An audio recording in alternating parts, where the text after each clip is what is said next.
17 పరవా సుందరుల పరిణయం. శ్రీ అగస్త్యుడు. గుమ్మములో నిలిచిన శివార్చకుని చూచి పరవ తల్లి, ఇది ఏమి? గురువులకు మా వంటి వారి గృహములకు వచ్చట మర్యాదయేనా? ధన్యురాలను. ఆసనము ఇదిగో, కూర్చునండి. మేము అనుగ్రహింపబడదగిన వారము. తమ రాకకు కారణము అని సంభ్రమ మర్యాదలతో పలికింది. మాయావిప్రుడు చిరునవ్వుతో ఇట్లా పలికాడు. నీవు నీ కుమార్తె వినండి. చెప్పబోవునది నీ కుమార్తె శ్రేయస్సు, యశస్సు, ఐశ్వర్యముల కొరకు. ఏమనగా, సుందరుడు అనువాడు నీ కుమార్తెను ప్రేమించాడు. అమిత విరహంతో ఉన్నాడు. నేను అతని దూతగా వచ్చాను. ధనము, కీర్తి, వ్యక్తిత్వం, సౌందర్యములలో అతడికి అతడే సాటి. అన్నిటి మించి త్యాగేశ్వరునికి సఖుడు అని తెలియవలెను. నా మాట మన్నించుటలో మీ శ్రేయస్సు, గౌరవము ఆధారపడి ఉన్నవి అని పలికి వారిద్దరి చేతులలో పవిత్ర భస్మం ఉంచాడు. సంభ్రమాశ్చర్యములు ముప్పిరిగొనగా తల్లి, కుమార్తెను అంగీకరింపుము అన్నది. ధైర్యవతి, చతురమతి అయిన పరవ, త్యాగేశ్వరుడు ఆమోదించిన నాకునూ సమ్మతమే. అతడు సాక్షాత్కరించినప్పుడు అట్లే ఆ భక్తిని వరించెదను అని బెరుకులేక పలికింది. అంత అర్చకుడు, త్యాగేశునకు అది సమ్మతమే అన్నాడు. మరలా, త్వరపడకుము, త్యాగేశుడే స్వయముగా రాగలడు అంటూ బయటకు దారితీశాడు. స్త్రీలిద్దరూ అతన్ని సాగనంప లేచారు. అర్చక రూపము విడిచి త్యాగేశ్వరుడు వృషభముపై కూర్చుండి వారికి సాక్షాత్కరించాడు. నోట మాట రాక వారు స్వామి పాదములపై వాలిపోయారు. ముక్తినీయమని అర్థించారు ఆ సంస్కారులు. దేహాంతమున అనుగ్రహించెదను అని ఈశ్వరుడు అభయమిచ్చి తిరోహితుడయ్యాడు. పితప అఖండ వైభవోపేతుడగు జగజ్యోతి ఆ ఊరి పెద్దలకు, బ్రాహ్మణ పండితులందరకు ఏకకాలములో స్వప్న దర్శనము ఇచ్చి, నేను పరవాకాంతను సుందరునకు ఇచ్చి తిని, కని విని ఎరుగని రీతిలో వారి వివాహమును తరతరముల వరకు చర్చించుకున్నట్లు జరుపవలెను అని ఆజ్ఞాపించాడు. తరువాత ఆ భక్త పరాధీనుడు సాధారణ స్నేహితుని వలని సుందరుని కలుపు తట్టాడు. లేచి వచ్చిన అతనిని సకల లోకములను కుదుర్చుకున్న తన విపులమైన ఛాతీపై ఊపిరాడనట్లుగా ఆ లింగమూర్తి ఆలింగనం చేసుకున్నాడు. భక్తుడు బతికేనా? బతుకవలెనా వలదా? ఏలా నిత్య జీవనమును ప్రసాదించు ఆ అప్రమేయ జీవన జ్యోతి ఈ మూన్నాళ్ల ముచ్చట బతుకును మరలా మరలా ఇయ్యలేడా? తీసి పారవేయలేడా? మహాప్రాణ దీపం శివం శివం అని పాడలేదా పెద్దలు? పట్టు కొంచెం సడలించి ప్రియ సఖునితో, హే సుందరా, చెప్పుకో చూద్దాం అని కాసేపు ఊరించి ఇక తానే ఉండబట్టలేక, నీ పెళ్లి ఆ పరవాదేవితో నిశ్చయం చేశానోయ్ అన్నాడు. సౌందర్య నాయకి సొత్తైన పగడపు కాంతి పెదవులపై ఈ పలుకులు ఆనంద తాండవం చేశాయి. ముజ్జగాలిని వెలిగించే ఆ 3 కన్నులలో దాగని గర్వరేఖ సుందరుని బొత్తిగా బంధీని చేసింది. సుందరుడు ఏదేదేదో స్తోత్రం చేసేశాడు. అతగాడి పరిస్థితి అనూహ్యం, అనిర్వచనీయం. శివుడు వెళ్లబోతూ ఏదో గుర్తుకు వచ్చినట్లు వెనుతిరిగి, ఆ పడతి రతిలో మతి పోగొట్టుకోకు, అతి చేయకుంటే గతి తప్పవు, ఇది శృతివాక్యం అని మృదువుగా హెచ్చరించి వెళ్లాడు. పాపం పరవాసుందరులకు ఆ రాత్రి ఎంతకూ నిద్ర రాలేదు. పురజనులు ఆ రాత్రి మరి ఇక నిద్రపోలేదు. శివ ఆజ్ఞ కాగానే ఊరంతా పందిళ్లు, రంగులు, అలంకరణలు, జెండాలు, ముగ్గులు, దీపాలు ఇత్యాదులు ఏర్పాట్లు చేసి ఉదయాన్నే పరవాసుందరుల కళ్యాణం నభూతో నభవిష్యతి అనునట్లు నిర్వహించారు. దేవుడి పెళ్లికి ఊరంతా పెద్దలే, భక్తుడి పెళ్లికి అంతే అయింది. ఆ రాత్రే పరవను సుందరునితో కలిపారు ఊరిలోని ముద్ది ముత్తైదువలు. మరునాడు నూతన దంపతులు పసుపు బట్టలతో, వివాహ అలంకారములతో చెట్టాపట్టాలు వేసుకుని కాళ్లపారాని భూమిపై రంగవల్లులు దిద్దుతుండగా త్యాగేశ్వరుని దర్శించుటకు తమను ఆ సర్వసాక్షికి చూపించుకొనుటకు వెళ్లారు. ఊరంతా వారి వెంటబడింది. పరవాదేవి తను పెంచిన 2 కోడి పుంజులను కూడా కొనిపోయి బాటలో వాటి చేత యుద్ధ ప్రదర్శన చేయించింది. పెంపుడు చిలుకల ఆటపాటలు చూపించింది. కుర్రకారుకి పిల్లకాయలకి ఒకటే వేడుక. వారు ఆలయమును ప్రవేశించి దేవాశ్రయ మండపంలో ఉన్న ఉమామహేశ్వరులకు మనసారా నమస్కరించి, సుందరుడు వీరికి దాసుడనై ఎప్పుడు కృతార్థుడనగుదును అని గానామృతమును శివునకు నివేదించాడు. అతని నిష్కపట భక్తికి సంతసించి భగవంతుడు అతనితో, నీ ఇష్టం పూర్తి చేశాను, ఇంక నీవు నా భక్తుల లీలలను గానం చేయుము. ఇక్కడి నా భక్తులందరూ నిస్సందేహంగా నా రూపాలే, వారు నేనే అన్నాడు.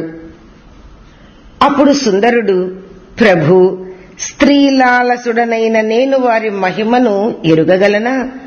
భోగదాసుడైన నేను వారి వైభవమును ఎట్లు ఊహింపగలను? ఏమని ప్రారంభింపగలను అని వాపోయాడు.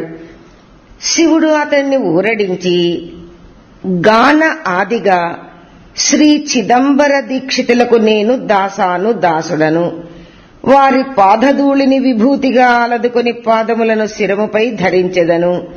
శ్రీనీలకంఠుడు మొదలైన భక్తరత్నములు 63 నేను కింకరుడను అను పాదములనిచ్చి గానము చేయమన్నాడు. సుందరుడు అట్లే దాసభావంతో మొదలు పెట్టగనే భక్తులందరి చరిత్రలు అతని హృదయ ఫలకమున స్పష్టంగా స్ఫురించసాగినవి. వాటినన్నిటినీ స్తోత్ర నిబద్ధం చేసి అచ్చటి సాధు భక్తులచే పూజలందుకుని బుద్ధిమంతుడై భక్తాగ్రేసరుడు అయ్యాడు. సుందరుడు పరవ ఇంటిలో పరవశించి వసించసాగాడు. ఆమెది మణిమయ భూషిత స్వర్ణ మందిరము. ఆమె ఆణిముత్యపు సొగసులకు స్వర్ణ సుందరి. సౌందర్యోపాసనయే వారికి యోగమైంది. ఉషకాలములో రతి క్రీడానుభవ చిహ్నములతోనే తన సన్నిధికి వచ్చు అతని వాలకమును త్యాగేశ్వరుడు మురిపెముతో చూసుకుని మురిసెడివాడు. స్నానాధికము కూడా లేకుండా అట్లే ధూళి దర్శనము చేయుము అని అతన్ని ఆదేశించాడు. పైగా, ఇదెక్కడి ఆనందమో శివా, నీ రుచులు దేవుడువైన నీకే ఎరుక. రాత్రులు రతి, పగలు నతి, ఇది సుందరుని జీవిత గతి, భక్తి రీతి. రాత్రులు సంభోగపు కౌగలింత, పగలు సంకీర్తనల పులకింత. ఏమి ఈ వింత? సుందరునికి ఈ మేళవింపు అద్భుతమై ఒప్పింది. కిట్టనివారు, కన్ను కుట్టినవారు అతనిని కపట భక్తుడని, విట వీరుడని, ధూర్త మోహార్తుడని ఏవగించుకొన్నారు. కిట్టనివారు లేని కాలమున్నదా? అట్లుండుట భగవంతునికే కిట్టదేమో. సంయమీ జనులు అతన్ని సాక్షాత్ త్యాగేశునిగా, పురజనులు త్యాగేశుని సన్నిధిగా భావించి గౌరవించారు. తుల్య నిందాస్తుతి అన్నట్లు సుందరుడు మౌనిగానే తన భోగయోగములచే సంతుష్టుడయ్యాడు. ఒకసారి ఉషోదయముననే పరవాగృహము నుండి సర్వప్రకార గంధగంధిలుడై వచ్చిన సుందరునికి గర్భాలయమున ప్రత్యక్షమైన త్యాగేశ్వరుడు అతనితో, ఓయి సుందర, ఎట్లా ఉన్నది నీ పని? మాట ఇటురా, నాకు చెప్పవు. నీ స్వప్న సుందరితోటి ప్రణయ కలాపం అదే. నీకీ పాటికి బాగా తెలుసుంటుంది కదా. ఆ రతికేళి అంటారే, అవన్నీ ఎలా ఉంటాయి?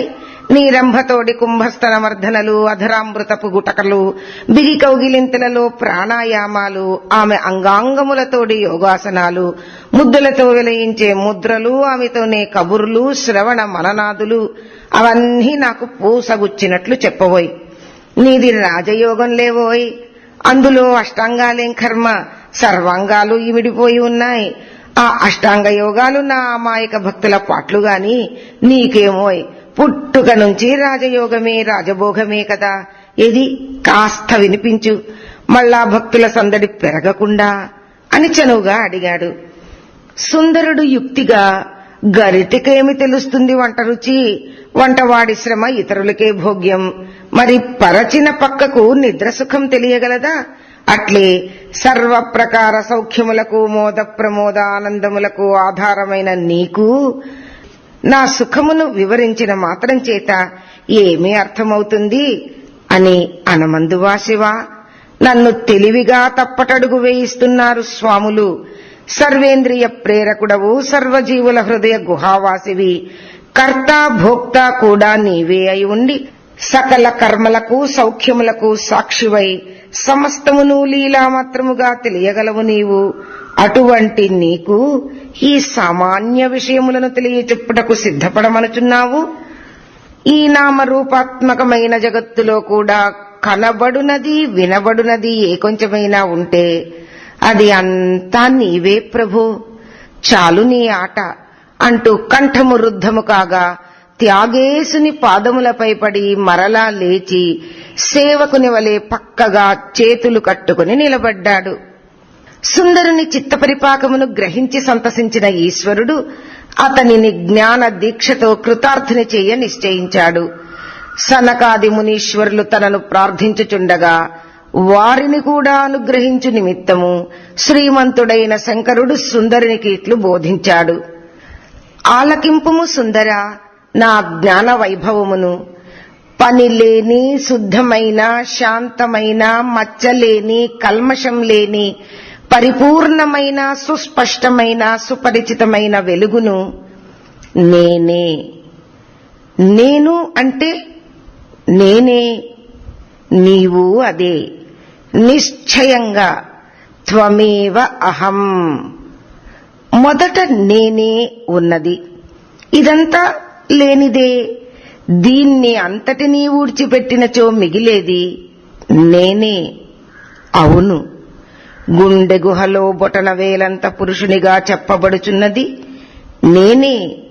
హాయిగా ఉన్నవాణ్ణి. కట్టెదుట కనపడుచున్న నన్నే మునీశ్వరులు ధ్యానించేది. నా మాటంటే మాటే. చిత్తం చిత్తవుతుంది. ప్రాణం శరీరంలోకి చొరబడి పారుతుంది. శరీరంలోంచి పారిపోతుంది. చిల్లుకుండలోని నీటి మాదిరి. నా ఒక్క మాట చేత వచ్చిపోయే మేఘాల వల్ల ఆకాశమునకు ఏ విధమైన మార్పు లేనట్లే నాలోనే పుట్టి గిట్టే సృష్టి జాతం చేత నేను మారను. బ్రహ్మ మొదలు గడ్డి దుబ్బు వరకు గల ప్రజ్ఞాన చైతన్యమును నేనే. ఇది తెలుసుకున్న జీవుడు బంధ విముక్తుడు అన్నమాట. ఏ శక్తి చేత కన్ను రూపమును చూడగలుగుచున్నదో, చెవి శబ్దమును వినుచున్నదో, నాలుక రుచి చూచుచున్నదో అట్టి ఇంద్రియముల వెనుక ఉండు శక్తిని నేనే. సూర్యకాంతిలో చిరుదీపపు కాంతి వెలవెలబోయినట్లు విశ్వమందలి తేజోరాశి అంతటినీ నా ఆత్మతేజములో ముంచివేయగలను. సైన్యమంతయు దళపతిని అనుసరించినట్లు సృష్టి సమస్తము నన్నే వెంబడించును.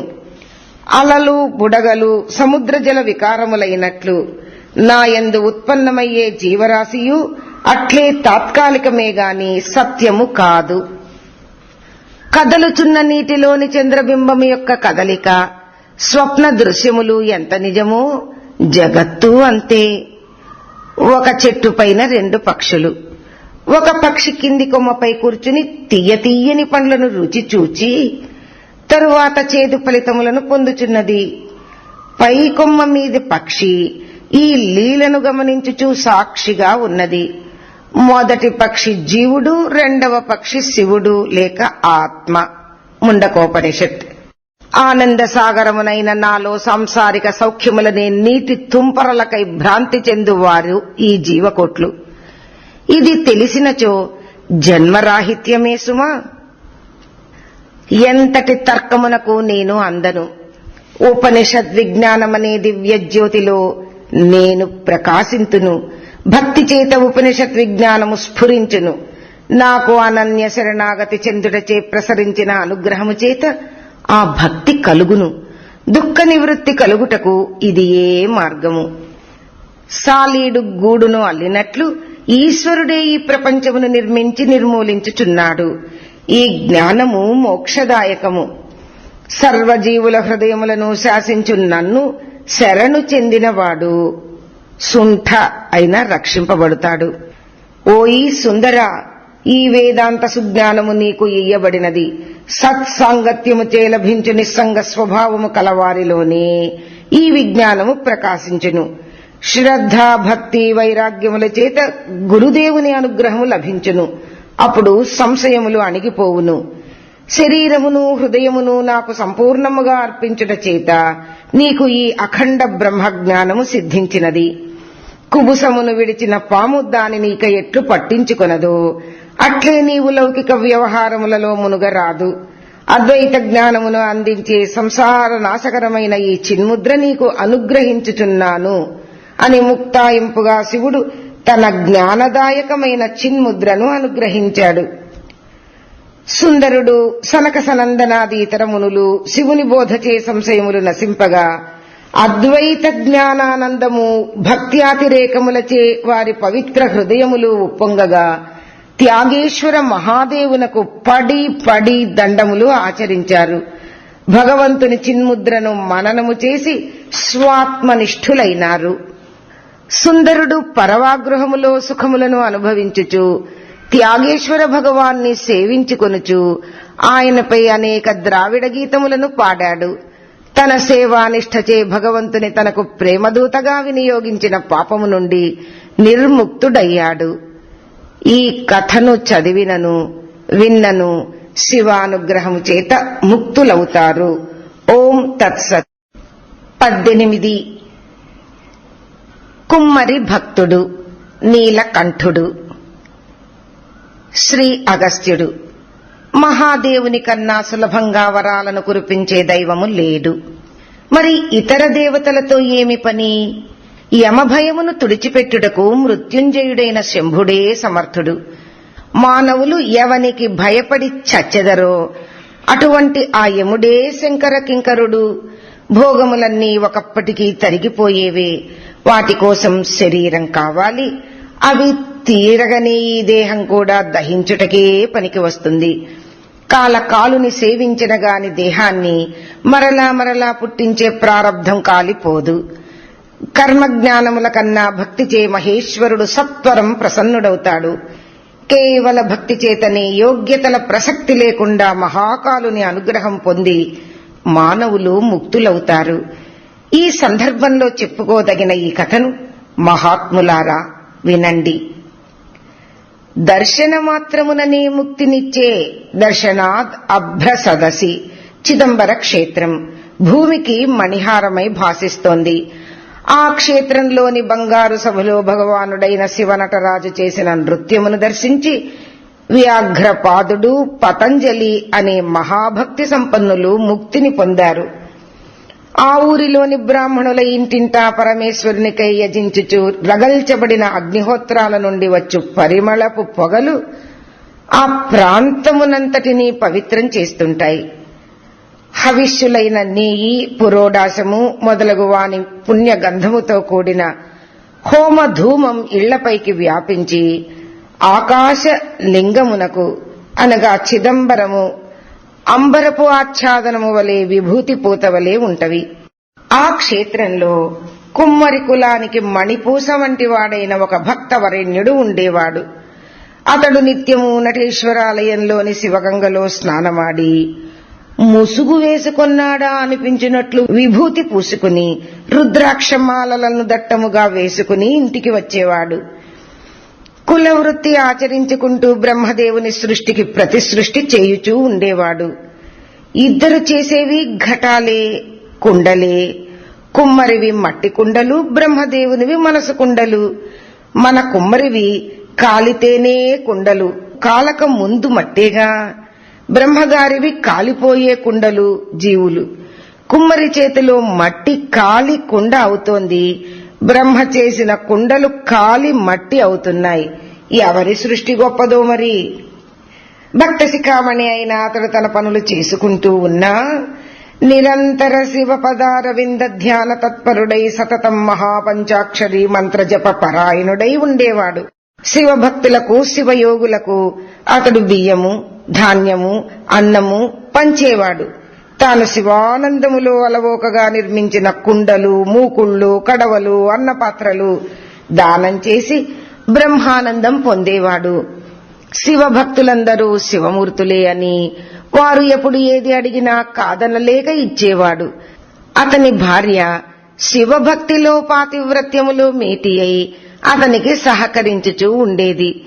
బిడ్డలు లేని లోటును ఈశ్వరేచ్ఛగానే భావించి ఇద్దరూ నిశ్చింతగా ఉండేవారు. అతడు సాయంకాలపు వేళల్లో శివకథాశ్రవణము చేస్తూ తన్మయత్వంతో ఉండిపోయేవాడు. ఒకసారి అతనికి అదృష్టవశాత్తు స్వప్నంలో శివ సాక్షాత్కారం అయింది. ఆ దివ్య రూపములో అతన్ని మిక్కుటంగా ఆకర్షించినది శివుని నీలకంఠము. కాలకూట కాంతి సంతతులతో విరాజిల్లే ఆ అద్భుత దృశ్యమును చూచి అతడు జగమంతా నీలకంఠమయముగా భావించుచుండేవాడు. ఉన్నట్టుండి ఒక్కొక్కసారి పెద్ద పెట్టున నీలకంఠ అని ఎవరినో పిలిచేవాడు. అందుచే అతన్ని అందరూ నీలకంఠుడు అని పిలిచేవారు. ఇట్టి శివప్రదమైన శివరంజని జీవన రాగములో అతనికి పెక్కేండ్లు గడిచిపోయినవి. ఒక వర్షాకాలపు సాయం సమయము. నటరాజశివుని నీలకంఠమును పోలు ఆకాశంలో శివకామ నాయకి కురుల సంపద వలె నల్లని మబ్బులు నిండాయి.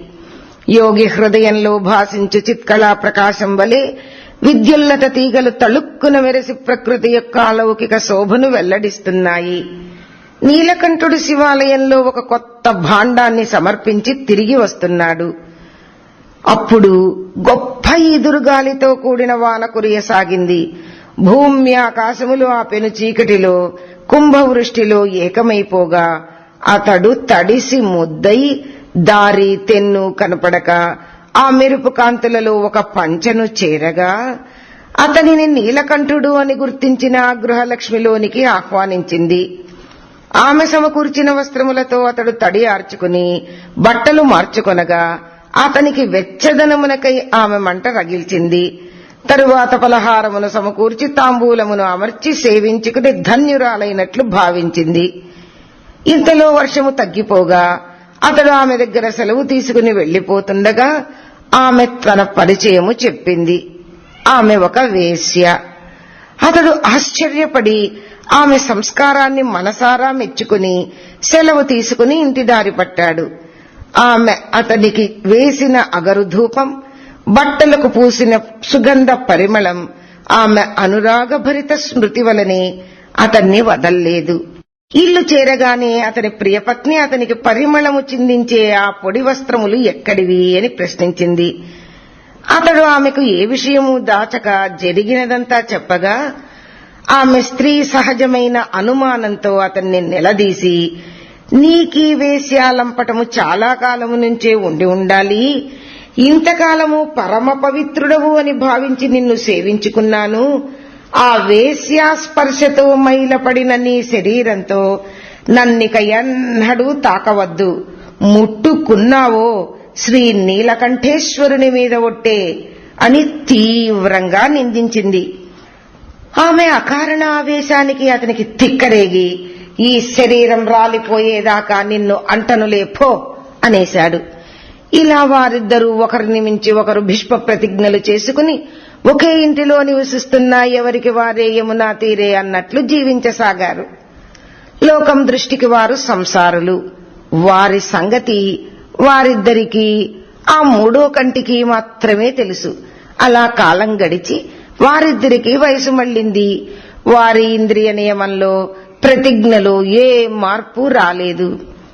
అయితే పరమేశ్వరునికి మాత్రం ఇంకా నిగ్రహించుటకు సాధ్యం కాలేదు. మాయ చేసి వారి విషయాన్ని బట్టబయలు చేసి ఎట్లయినా ఇద్దరినీ ఏకం చెయ్యాలనే తీవ్ర చాపల్యానికి లోనయ్యాడు పరమేశ్వరుడు. ఒకరోజు నటేశ్వరుడు శివయోగి వేషంతో వీరి ఇంటికి రాగా నీలకంఠుడు అతన్ని ఆదరంతో ఆహ్వానించి పూజించి నమస్కరించాడు. వినయంగా అతనికి తాను చేయగల సేవను తెలుపుము అన్నాడు. అప్పుడు నటనల రాజు నటరాజు అతని వంక గర్వంగా చూసి, నాకు యోగులందుగాని లౌకిక విషయాలలో గాని కోరిక లేదు. నీలకంఠ వినవోయ్, నా వద్ద ఉన్న ఈ పాత్రను చూచావా? ఇది నా తపస్సుకు ఫలితం. నా కోరికలన్నిటినీ పుష్కలంగా తీర్చగలదు. ఇది నీ దగ్గర భద్రపరచాలి. నేను దేశాంతరం పోయి వచ్చాక మరలా తీసుకుని వెళ్లగలను. జాగ్రత్త సుమా, నా తపోఫలం అని చెప్పి త్వరగా వెళ్లిపోయాడు. నీలకంఠుడు ఆ పాత్రను కళ్ళకద్దుకుని నెత్తిపై పెట్టుకుని ఎవరికీ అందరాని రహస్య ప్రదేశంలో దాచాడు. ప్రతిదినం పని కాగానే దాన్ని భద్రంగా చూసుకుంటూ తృప్తి పడుతూ ఉండేవాడు. పిల్లలు లేని అతనికి ఆ పాత్రయే బిడ్డ అయింది. కొంతకాలానికి శివయోగి నీలకంఠునికి వద్దకు తిరిగి వచ్చాడు. తీర్థయాత్రలు దిగ్విజయంగా పూర్తి అయ్యాయి కాబోలు తన పాత్రను వెంటనే తనకిమ్మని కోరాడు.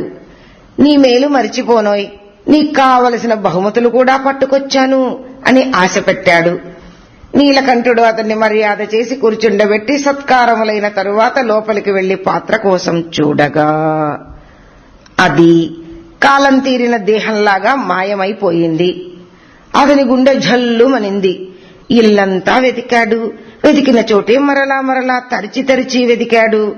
బహిర్ముఖ దృష్టికి ఆత్మవలే అది అగుపడలేదు. భార్య కూడా తెల్లమొహం వేసింది. అతడు భయం భయంగానే యోగికి సత్యాన్ని చెప్పాడు. ఇదా నువ్వు గడిపే జీవితం? గొప్ప భక్తుడవని పేరు సంపాదించింది ఇతరులను వంచడానికేనా అని నీలకంఠుని దూషించసాగాడు. నీలకంఠుడు అతన్ని బతిమలాడుతూ, అయ్యా కష్టపడద్దు, మీకింకొక పాత్రను అట్లాంటి దాన్నే సమర్పించుకుంటాను, దయ ఉంచండి అన్నాడు. యోగి కోపం తారామండలాన్ని తాకింది. ఆరిని తెలివికూలా, నీ కపట వ్యాపారపు ఉపాయాలు నాపై ప్రయోగిస్తావు, కామధేనువును కాజేసి దున్నపోతును అంటగడతావట్రా అని ఈ ప్రకారం అతని అనరాని మాటలు అనటయే కాక చుట్టుపక్కల వారిని కూడా కూడగట్టాడు. నీలకంఠుడు అతడి కాళ్లపై పడి, అయ్యా నే చెప్పేదంతా నిజమే స్వామి, ప్రమాణం చేస్తున్నా, మీ మాటలకు నాకు రోషమే వచ్చుటలేదు, మీరు ఏ శిక్ష విధించినా నాకు అది సమ్మతమే అని బహుదీనంగా వేడుకొన్నాడు. ఇలా కన్నీరు మున్నీరై బ్రతిమలాడుతున్న నీలకంఠుని పట్ల యోగి కొంత శాంతించి, సరే నీ మాటను నేను ఇప్పటికీ నమ్మలేను, అయినా ప్రాధేయపడుతున్నావు కాబట్టి ఈ విషయంలో శివగంగలో స్నానమాడి నీ బిడ్డపై ప్రమాణం చేసి చెప్పు అన్నాడు. కుమ్మరి తనకు సంతతి లేదు అన్నాడు. యోగి, అరే వింతగా ఉందే, అట్లయితే నువ్వు నీ భార్య చట్టాపట్టాలేసుకుని శివగంగలో స్నానం చేసి నటరాజు దివ్య సన్నిధిలో శపథం చేస్తే నమ్ముతా, లేదా మోసపోయానని స్పష్టమే అని నిష్కర్షగా తేల్చి చెప్పేశాడు. కుమ్మరి సందిగ్ధంలో పడ్డాడు. తన భార్యను తాకి ఎన్ని దశాబ్దాలయిందో, వల్ల కాదు పొమ్మన్నాడు. శివయోగి పెద్ద రభస చేసి విషయాన్ని రచ్చ చేయసాగాడు. చిదంబర దీక్షితులు, సోమయాజులు, ఇతర పెద్దలు అందరూ కలిసి సంగతి చర్చించి న్యాయం చెయ్యమని అభ్యర్థించాడు. ఊరంతా అచటకు చేరింది. పెద్దలు ఇట్లా తేల్చారు, ఓ నీలకంఠ, నీవు ఈ అపవాదు నుండి బయటపడాలంటే ఒకే ఒక మార్గం, మీ ఇద్దరూ ఒకరినొకరు తాకరాదని నియమం కాబట్టి ఒక వెదురు కర్రను చెరో చివరా పట్టుకుని ఒక్కసారిగా గంగలో మునగండి, అప్పుడు ప్రతిజ్ఞ చెయ్యండి. జనమంతా అబ్బురపడ్డారు. కుమ్మరి దంపతుల కఠోర వింత నియమం విని ఇక చేసేది లేక ఆ దంపతులు, నీలకంఠుడు అతని భార్య ఒక గడను పట్టుకుని అట్లే మునిగారు. గుంపంతా ఆసక్తిగా చూస్తోంది. దంపతులు పైకి లేచారు. ఆశ్చర్యం, వారిద్దరూ నవనవలాడు వయసు సొబగులతో అప్పుడే వివాహమైన యువజంటగా మారిపోయారు.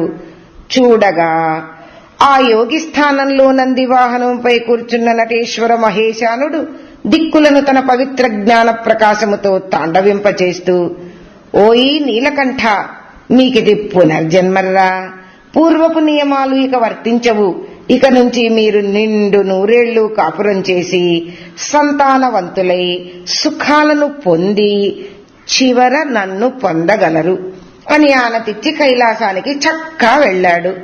నీలకంఠ దంపతులు అట్లే శివుని ఆనతి చొప్పున జీవించి చివరకు చిదాకాశమే తన స్వధామంగా పొందగలిగారు. ఈ కథను శ్రద్ధగా చదివిన వినిన నటేశ్వరుని అనుగ్రహమును సంపూర్ణముగా పొందగలరు. ఓం తత్సత్.